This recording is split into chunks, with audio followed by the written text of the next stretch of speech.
Welcome back to Headlines. I'm Wes Austin, and these are today's top stories. First, President Trump says that Biden's auto pen pardons are invalid and vows to investigate the January 6th committee. Now, let's not jump to conclusions. Just because Biden didn't know what he was signing doesn't mean that his auto pen didn't know. Then, CNN's legal analysts admitted that Trump's deportations under the Alien Enemies Act may not actually have violated a judge's order. In case you missed it, a D.C. judge over the weekend tried to stop Trump from doing that.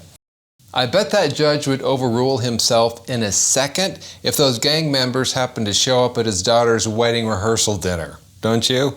Meanwhile, Representative Jasmine Crockett is attacking Senator John Fetterman for dressing like a slob. Jasmine is outraged that they changed the Senate rules for Fetterman's clothing, but she seems perfectly fine with the Democratic Party changing election rules, immigration rules, and pretty much every other rule that makes sense.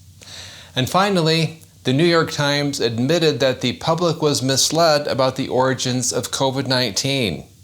Yeah, I'll show you the headline. It's just amazing. Okay, let's dive in. President Trump says that Biden's auto pen pardons are invalid. He posted this to Truth Social.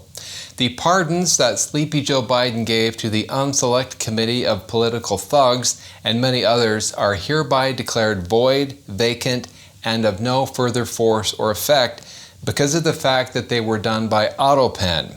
In other words, Joe Biden did not sign them, but more importantly, he did not know anything about them.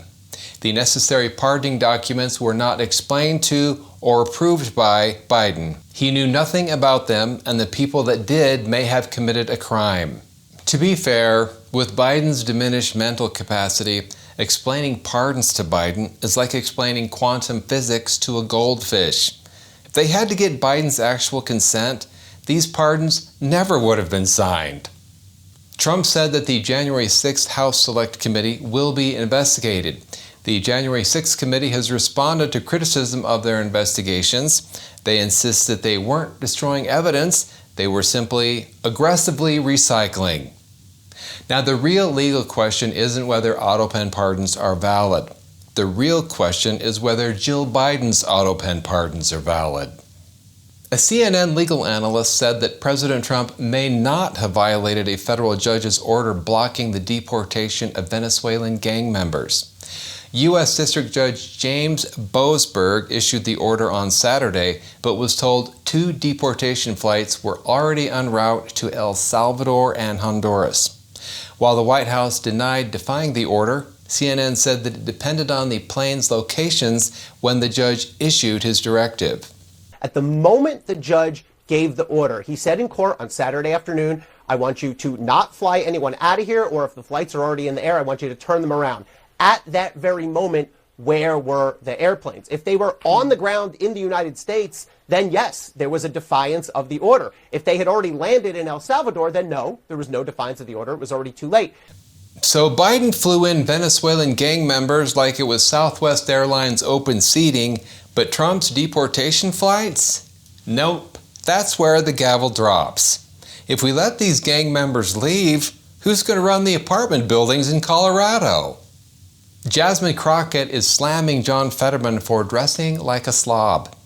Representative Jasmine Crockett was being interviewed by CNN when she was asked her thoughts on Senator John Fetterman criticizing her and fellow Democrats for making a Choose Your Fighter TikTok video. He's not the one to talk about anything. I mean, this is a guy that doesn't seemingly want to own a suit. I'm not really sure. But I don't show up in hoodies when I'm going on the floor.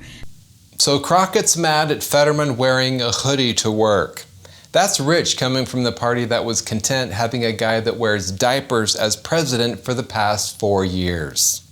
But just know that we were not on the House floor jumping around at all, whereas Senator Fetterman is consistently walking around the Senate chamber, and he is walking around in such a way that they literally had to change the rules in the Senate so that he could walk around that way. So I just don't think that he's necessarily the one to actually have an opinion about this.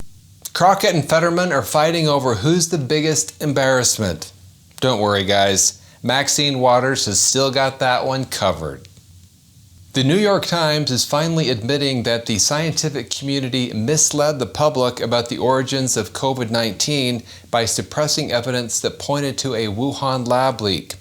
The article, "We Were Badly Misled About the Event That Changed Our Lives," describes how officials and scientists worked together to hide crucial facts, mislead reporters, and how they even used a burner phone to arrange meetings with Dr. Anthony Fauci to ensure the public didn't hear the whole story.